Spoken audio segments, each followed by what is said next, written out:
Mel Robbins is one of the most booked speakers in the world and is an internationally best-selling author whose works have been translated into 32 languages. She went from being an unemployed 41-year-old facing bankruptcy to impacting millions of people through her books, speeches, and coaching sessions. And today we're going to learn her best advice on how to start before you're ready. Rise and shine, it's Entspresso time! I wake up every morning. Espresso keep me going. I wake up every morning. Hey, it's Evan Carmichael, and every morning I bring you a shot of Entspresso to help you believe in yourself and start your day with confidence. So good morning, I believe in you, and let's do this. Over to you, Mel Robbins. One of the things that I've learned in my business is that the mistakes are where all the learning is. And actually, the mistakes and the imperfect stuff, that's where the gold is, everybody. And so as you're sitting there and you're thinking about doing stuff and you're trying to make it perfect and you're trying to come up with the right script before you make that cold call, or you're trying to make sure your body looks perfect before you put yourself out there on Match, you are missing out on your life, period. And so I hope that if there's one thing that I consistently inspire you to do, it's to start before you're ready. It's to put yourself out there and make mistake. It's to have yourself go live and have it look like crap and all of a sudden you disconnect yourself, and to be able to laugh at yourself, to be able to shake it off. Like, that is a skill. It's a skill that means that you're self-aware. It's a skill that means that you're growing. There's a great quote on page 240 from Built to Serve that I want to read you, from Colin Powell. Don't wait until you have enough facts to be 100% sure, because by then it's almost always too late. Procrastination in the name of reducing risk actually increases risk. That last line really got me. Procrastination in the name of reducing risk actually increases risk. Your procrastination on your ideas because you want it to be perfect is actually making you miss on the huge opportunity in front of you. So when I was 22 years old, I had a $40 million potential deal to sell my company.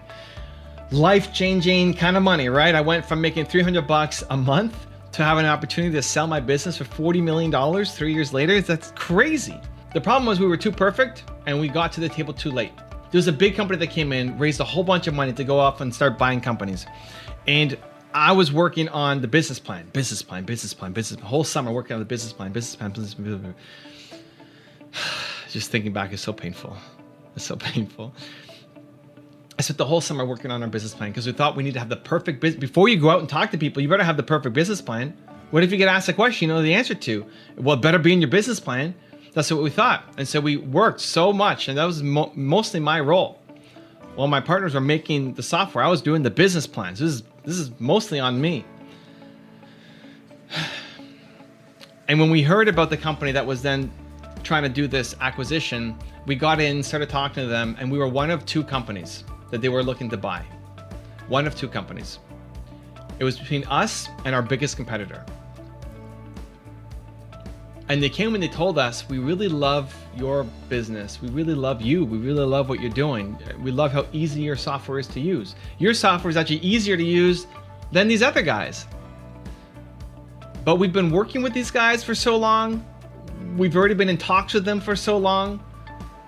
We have to move quickly, so we're gonna go with them instead of you. And it's one of those things that's stuck in the back of my head that, man, like, what if we were just 3 months earlier? What if we were just 6 months earlier? Would it have made a difference? I don't know, 50% chance? 50% of 40 million bucks is a pretty good chance. It was because I was afraid, because I wanted to be perfect, that I was too gun shy to just go off and start talking to people and start testing my assumptions, that we lost out on the big deal. And ever since then, that's why I call myself a recovering perfectionist, because it's still inside me. Because I want things to be amazing. I want things to be perfect. But in doing that, I miss out on great opportunities. And so it's a constant reminder to myself that I need to take action, that I need to get that idea that I have in my head and find a way to just start. That I can worry about the ongoing process of chasing perfection, but I'm never gonna get there. and I need momentum, because the biggest thing missing for me, for you, for everybody's ideas, the biggest thing missing isn't perfection. The biggest thing missing is momentum.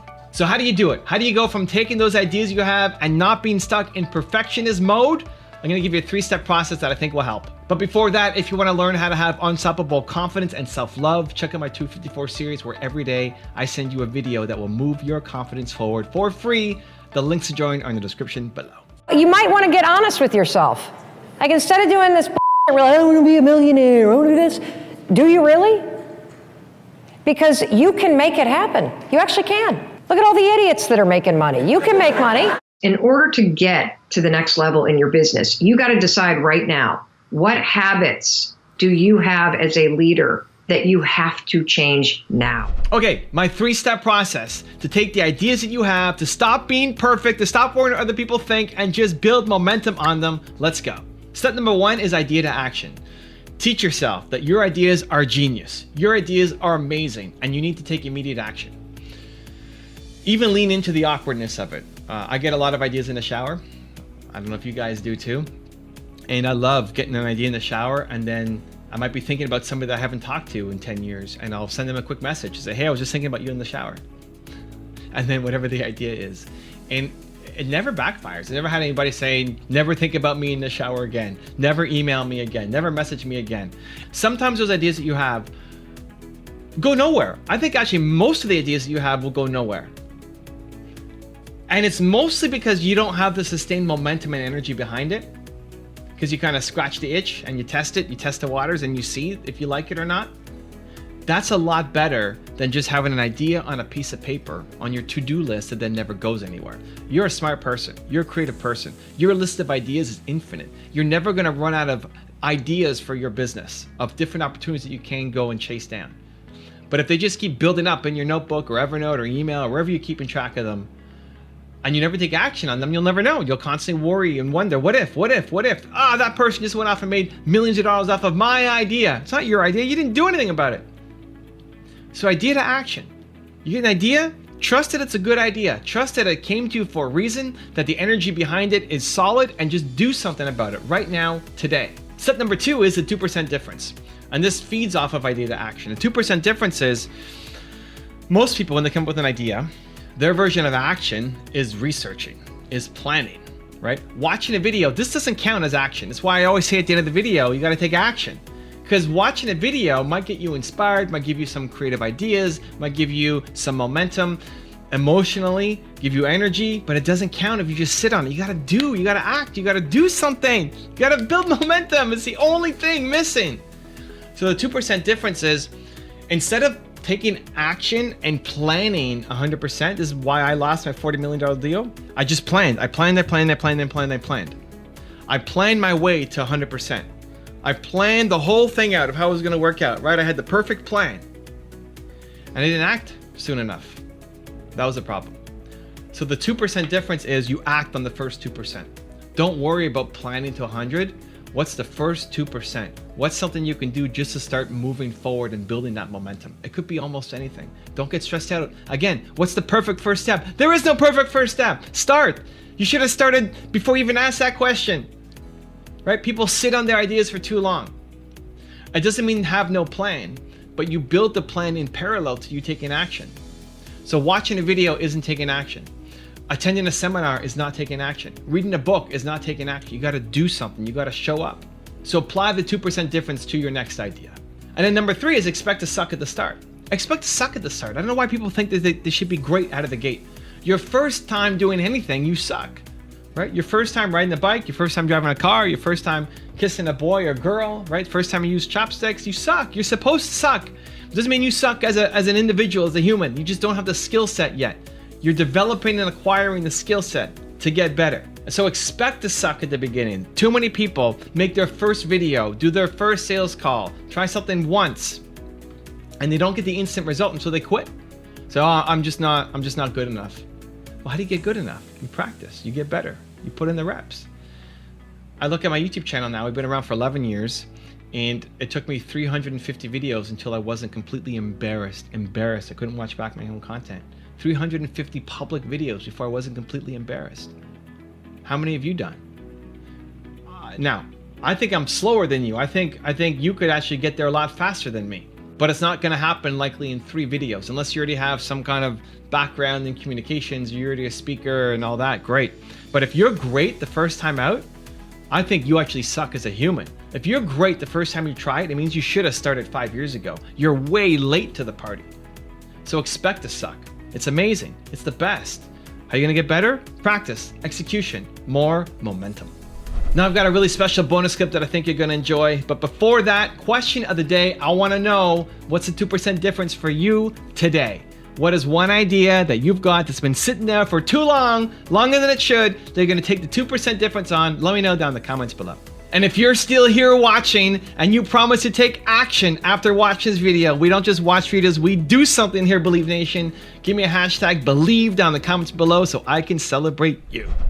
So many things go wrong when you're starting a company, and often I think people ask, what mistakes should you avoid making?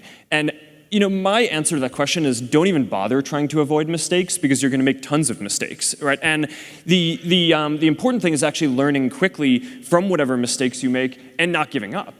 Right, and I mean, there are things every single year of Facebook's existence that could have killed us or made it so that it just seemed like moving forward and making a lot of progress just seemed intractable, but you just kind of bounce back and you learn, and nothing is impossible. You just have to kind of keep running through the walls. If you want to know how Mel Robbins takes her ideas step by step, check out the video right there next to me. I think you'll enjoy it.